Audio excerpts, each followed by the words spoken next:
everyone in my family tree, so why bother writing about it? That's when somebody asked me in my Facebook group, and I have an answer. So you know, but do your children know? Will your grandchildren know? Will your great-grandchildren know? Even if they know, will they know it accurately? How many generations back will they know, and how accurate are they going to be? That, my friend, that's why things like that need to be written down. I don't know if you follow the news. If you do, you may have heard the current US President Joe Biden was sworn in on a family Bible. That Bible has apparently been in his family for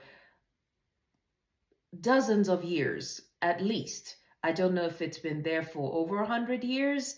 I understand he has Irish, if I'm not mistaken, I believe Irish relatives.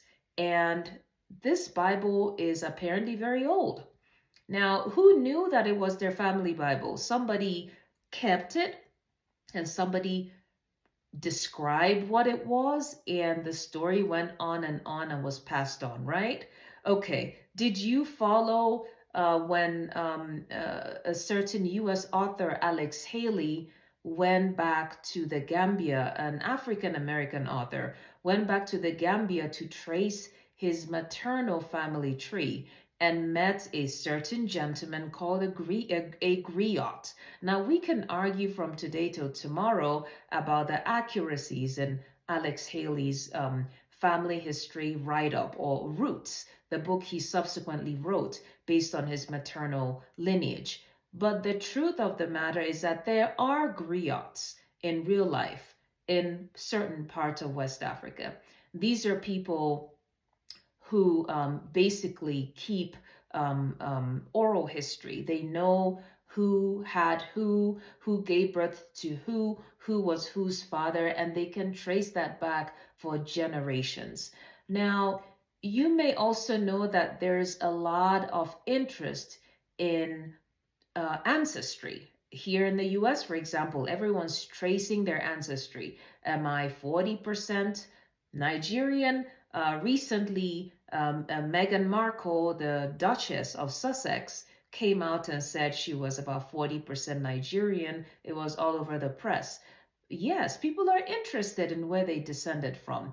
And that's why these things need to be written down. If they're not written down at some point, your descendants will be doing genetic testing to figure out where they're from, because things were not written. So don't think of yourself alone in writing personal history, autobiographies, memoirs, and so on and so forth. I like to say focus on write what you think, but also keep in mind the younger ones, the future generations, what you think you would like them to know and know accurately and make no mistakes about. Those are the kind of things you can include. And that's my answer to the person who asked me, I know my family history. Why should I bother writing it? Hi, I'm Dr. Uche. I'm your friendly publisher, biography writing coach, book reviewer, a real-life physician too. What are you waiting for? Go ahead and hit subscribe.